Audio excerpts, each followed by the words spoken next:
Saya minta dijelaskan dulu dari Kementerian Bidang PMK, dari beberapa KL yang ditunjuk sebagai penyalur dana program perlindungan sosial ini yang di bawah koordinator Bapak, bisa dijelaskan Pak, kementeriannya atau KL-nya? Terima kasih Yang Mulia. Berbagai macam tadi sudah kami sebutkan bahwa Perlinsos itu ada 3 kategori. Pertama yaitu subsidi, yang kedua bansos, dan yang ketiga jamsos. Yang menjadi domain kami itu adalah bansos dan jamsos. Jamsos itu lebih spesifik lagi yaitu pemberian bantuan iuran kepada peserta BPJS Kesehatan yang tidak mampu, yang jumlahnya sekitar 98 juta. Itu berada di dalam koordinasi kami. Kemudian semua program kegiatan yang di bawah Kemensos itu adalah juga berada dalam koordinasi kami. Karena di dalam Perpres tentang Menko PMK itu ada 7 kementerian Yang Mulia yang berada di bawah koordinasi langsung kami, yaitu Kementerian Sosial, Kementerian Kesehatan, Kementerian Pendidikan, Kementerian Agama, Kementerian Pemuda dan Olahraga, Kementerian Desa, dan Kementerian Pemberdayaan Perempuan, ditambah beberapa badan termasuk BNPB, BKKBN, BPJS Kesehatan, BPJS Tenaga Kerja, dan BPOM. Sehingga semua program-program yang ada di dalam kementerian itu berada di dalam koordinasi saya. Di samping itu, kalau ada bidang yang harus cross-sektoral, seperti sanitasi tadi yang sudah saya singgung Yang Mulia, itu kami harus mengkoordinasi lintas sektor dengan kementerian teknis di luar koordinasi kami. Misalnya untuk sanitasi dengan PUPR, untuk misalnya masalah yang tadi sudah, terutama PUPR, jadi masalah air bersih, air minum, kemudian juga misalnya di daerah miskin seperti di Papua yang perlu ada perpanjangan runway, misalnya kami harus berkoordinasi dengan Kementerian Perhubungan, karena tupoksinya ada Kementerian Perhubungan. Demikian Yang Mulia, terima kasih. Baik, kalau dari Kementerian Bidang Perekonomian Bapak yang... Terima kasih Pak Yang Mulia.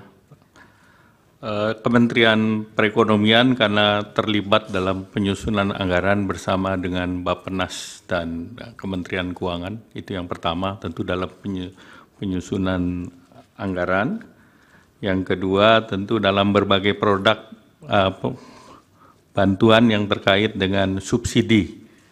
Kemudian yang ketiga tentu penyaluran daripada kementerian yang melalui Kementerian BUMN. Kemudian terkait dengan pangan, koordinasi Badan Pangan, Bulog, dan juga berbagai kementerian lain. Jadi tentu berbagai perlinsos sebagian besar muaranya ada di anggaran. Demikian Pak Majelis Hakim. Baik. Ketua yang kami hormati. Kemudian kalau database penerima bantuan antara yang di bawah koordinator PMK dan perekonomian, apakah tidak dimungkinkan itu ada overlapping? Artinya satu jenis bantuan di antara sekian banyak jenis bantuan itu kemudian juga dimungkinkan akan tercover di jenis bantuan yang berbeda di jenis yang ditangani oleh koordinator kementerian yang berbeda. Bisa dijelaskan Pak PMK dulu? Terima kasih Yang Mulia. Jadi memang sangat dimungkinkan terjadi interoperabilitas data. Karena apa? Karena bantuan-bantuan itu ada berlevel Yang Mulia. Seperti tadi saya jelaskan, misalnya masalah kemiskinan itu kan ada 3 jenjang, miskin ekstrim, miskin, dan hampir miskin. Nah ini nanti intervensinya berbeda Yang Mulia. Untuk miskin ekstrim itu hampir semua program itu diberikan kepada mereka untuk menaikkan tingkat garis pendapatan pengeluaran dia itu di atas kemiskinan, syukur-syukur menjadi tidak miskin. Karena itu tadi Bu Mensos juga sudah menyebut, misalnya ada untuk di tingkat miskin ekstrim itu hampir semua paket yang ada di Kemensos itu diberikan kepada miskin ekstrim, ditambah BLT desa Yang Mulia. Kemudian ditambah lagi bansos dari pemerintah daerah dan pemerintah provinsi, itu juga boleh diberikan kepada miskin ekstrim. Tapi untuk di tingkat miskin, itu BLT desa dan bansos pemerintah provinsi tidak dibolehkan. Tadi Bu Risma sudah menyinggung, misalnya untuk yang hampir miskin, yang 800 juta, yang sisa dari 18.800.000, itu hanya menerima BLT El Nino, kemudian naik lagi 22,22 juta, itu hanya menerima sekitar 4 juta, hanya menerima bantuan beras dari BPJPN. Ini jadi untuk mengintervensi penanganan kemiskinan itu dilakukan secara berjenjang sesuai dengan kadar kebutuhan atau tingkat kebutuhan yang dialami oleh masing-masing, dan itu kami lakukan berdasarkan by name by address. Baik, dari Pak Menko Perekonomian ada tambahan? Tambahan sedikit bahwa seluruh program yang didesain itu mengacu kepada data yang ada di Kemensos, DTKS, kalau itu menggunakan data KPM, penerima PKH ataupun sembako. Kalau itu kita sasarkan berbasis terakhir menggunakan data dari P3KE, yaitu data pensasaran percepatan penghapusan kemiskinan ekstrim yang wali datanya ada di Kementerian Menko PMK. Jadi kami mereferensi sama. Sebagai contoh, mungkin program yang terkait dengan kartu prakerja itu seperti tadi kita melakukan screening berbasis data Dukcapil dari Kementerian Pendidikan, Dapodik, kemudian DTKS dan yang lain. Jadi itu interoperability dan kesamaan data di pemerintah itu disinkronkan semua. Demikian yang mulia. Baik. Kalau demikian pada saat penyaluran Bapak-bapak, khususnya di Januari dan Februari 2024 itu, apakah dimungkinkan dua bantuan atau lebih dari satu jenis bantuan itu kemudian disalurkan secara bersamaan, fokusnya di Januari dan Februari ya, 2024 kemarin? Apakah itu ada dan kemudian apakah dua kementerian ini kemudian ada koordinasi ataukah masing-masing kemudian berjalan sendiri-sendiri? Pak Muhadjir dulu mungkin. Terima kasih Yang Mulia. Tadi sudah saya sampaikan, bantuan secara simultan itu bukan hanya pada Januari saja, sejak dulu begitu. Iya, ya. Ini di Januari dan Februari, Pak. Iya, sama Yang Mulia.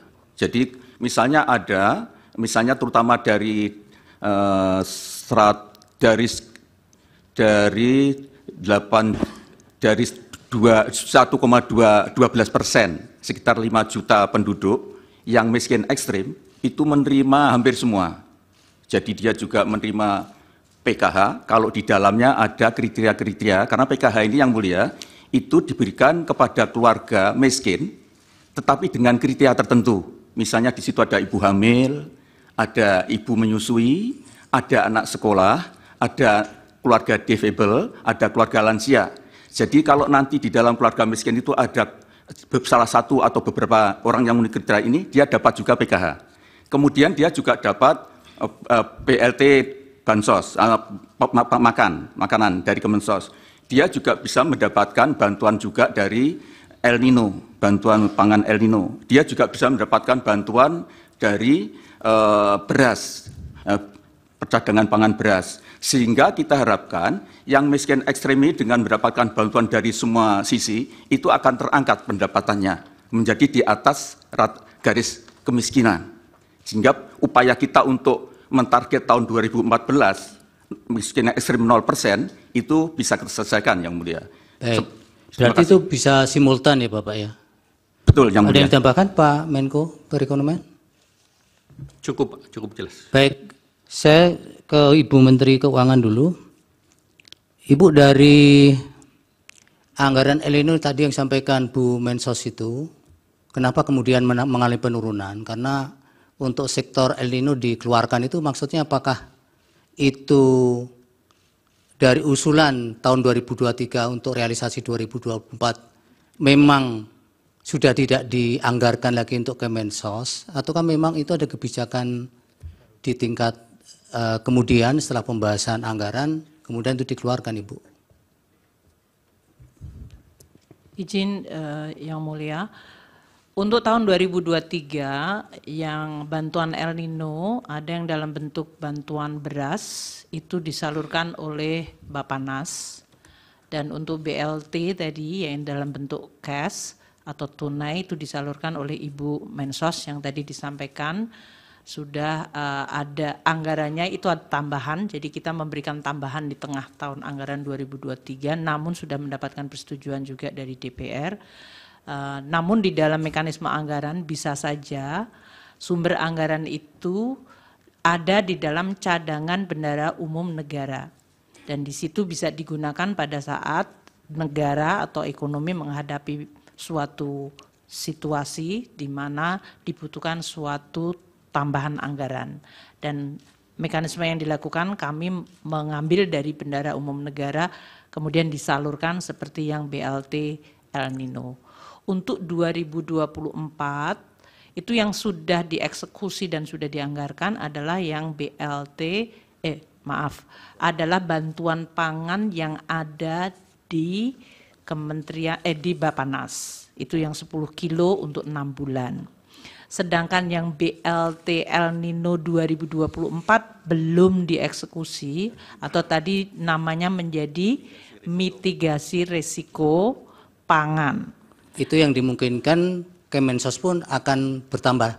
Akan ditambahkan anggarannya, namun tadi Bu Mensos mengatakan belum memulai. Sampai hari ini kami di Kementerian Keuangan belum mendapatkan dokumen dari Kemensos untuk bisa mengeksekusi bantuan mitigasi pangan tersebut. Jadi belum ada pelaksanaannya.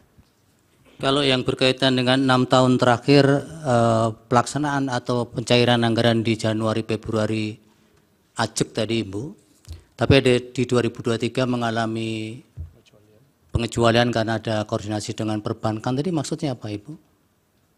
Jadi begini Bapak, jadi mohon maaf setelah kita dalami, kan kenapa penyerapan itu kecil?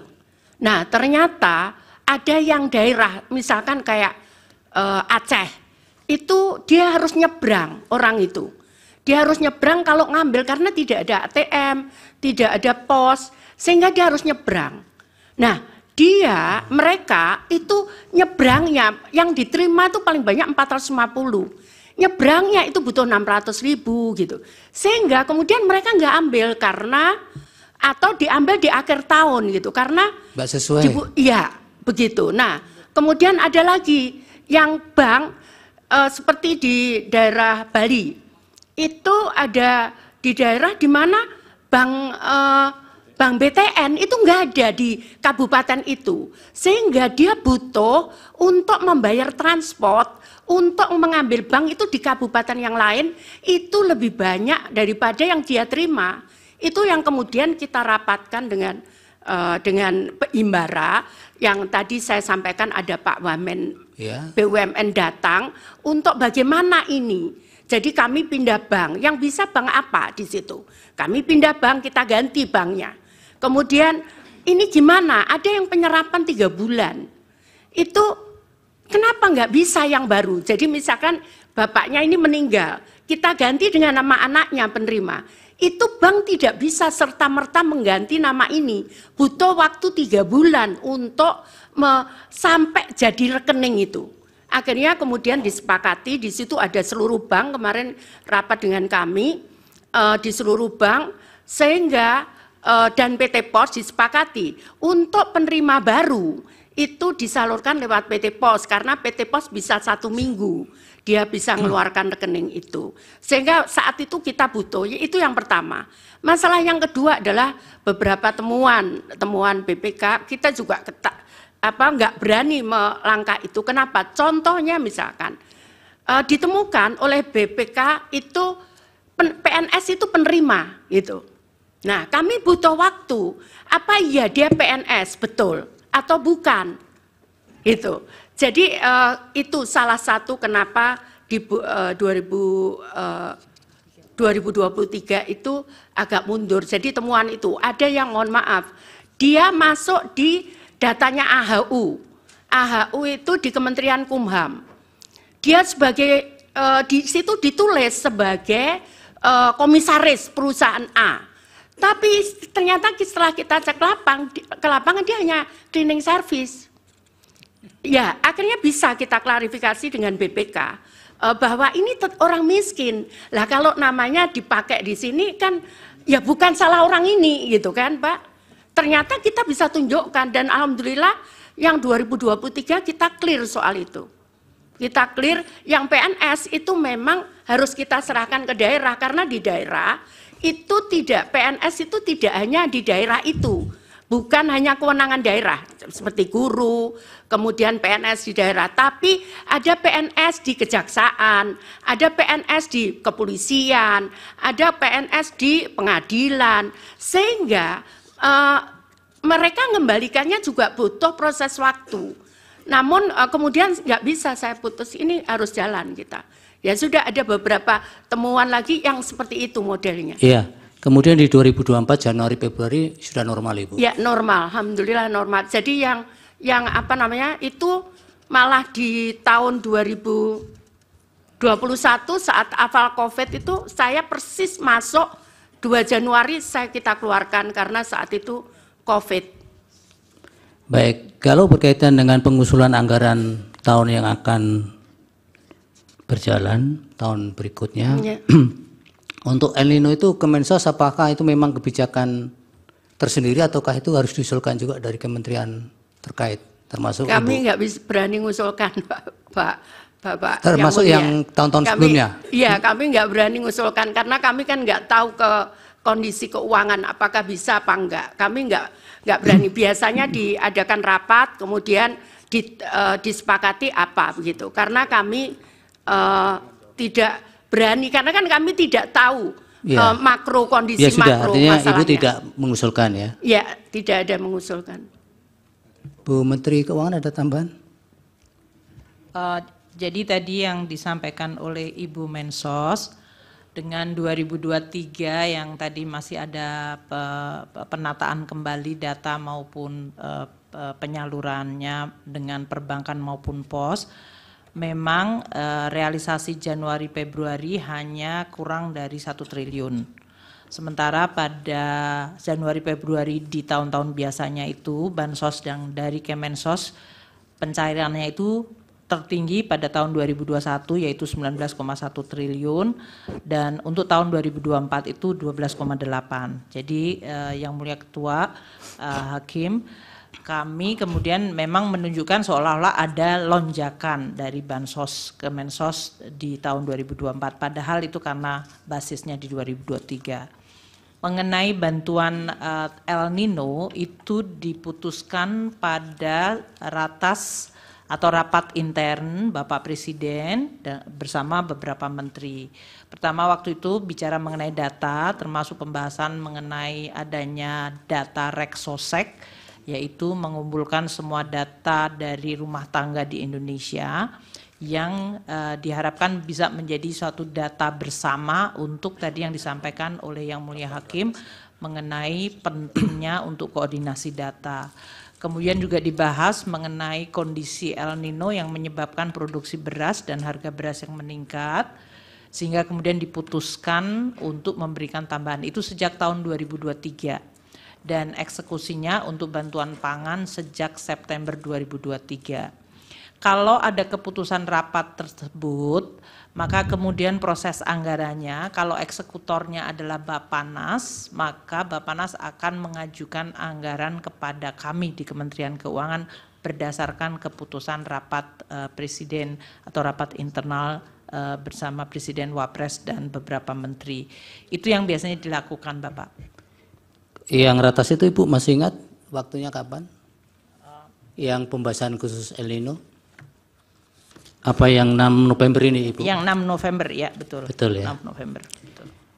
Nah, apakah ketika pembahasan soal El Nino itu khusus itu Ibu, memang masih ada penegasan bahwa mitigasi soal El Nino ini masih sudah selesai atau kan masih memang diproyeksikan sampai kapan di ratas itu Ibu? Jadi waktu kita, ini beberapa kali rapat ya, kami Iya. biasanya mengevaluasi. Jadi waktu pembahasan biasanya kemudian diputuskan untuk memberikan bantuan. Bahkan di tahun 2023 waktu itu pun dibuat 3 bulan dulu, September, Oktober, November. Kemudian kita melihat bahwa El Nino masih berjalan, maka kemudian pada bulan November itu ditambahkan untuk sampai dengan Desember, dan karena dari BMKG dan kemudian dari BRIN menyampaikan bahwa El Nino akan maju meluncur terus di 2024, maka untuk bantuan pangan untuk El Nino itu diberikan sampai dengan 2024, 6 bulan. Untuk mengcover kemungkinan terjadinya disrupsi dari sisi panen dan ketidakpastian. Itu yang dilakukan pada saat keputusan mengenai bantuan pangan El Nino. Untuk bantuan cash, memang waktu itu karena dari Ibu Menteri Sosial masih mengeksekusi dengan PKH dan tradisional program regulernya, memang kemudian dilihat apakah diperlukan tambahan bantuan tunai tersebut. Kami juga menyampaikan selalu kepada Bapak Presiden dan para menteri, seperti biasa Bapak, anggaran itu kan bukannya tidak terbatas. Jadi kami biasanya selalu cenderung sangat hati-hati untuk kita melihat dan memang apakah betul-betul diperlukan. Demikian. Jadi memang mulai 6 November 2023 untuk El Nino masih diproyeksikan hingga 6 bulan di 2024 ya, Ibu? Betul.